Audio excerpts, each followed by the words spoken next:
الله الرحمن الرحيم ذرية بعضها من بعض والله سميع عليم. إذ قالت امرأة عمران رب إني نذرت لك ما في بطني محررا فتقبل مني إنك أنت السميع العليم. فلما وضعتها قالت رب إني وضعتها أنثى والله أعلم بما وضعت وليس الذكر كالأنثى وإني سميتها مريم وإني أعيذها بك وذريتها من الشيطان الرجيم. فتقبلها ربها بقبول حسن وأنبتها نباتا حسنا وكفلها زكريا. كلما دخل عليها زكريا المحراب وجد عندها رزقا قال يا مريم أنى لك هذا؟ قالت هو من عند الله إن الله يرزق من يشاء بغير حساب.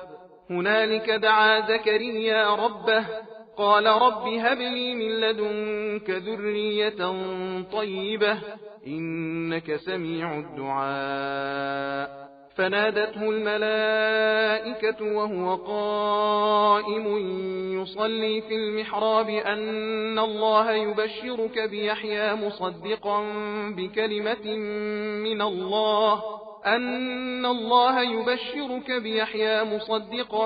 بكلمة من الله وسيدا وحصورا ونبيا من الصالحين. قال رب أنى يكون لي غلام وقد بلغني الكبر وامرأتي عاقر؟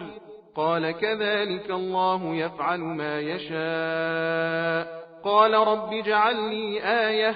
قال آيتك ألا تكلم الناس 3 أيام إلا رمزا واذكر ربك كثيرا وسبح بالعشي والإبكار. وإذ قالت الملائكة يا مريم إن الله اصطفاك وطهرك واصطفاك على نساء العالمين.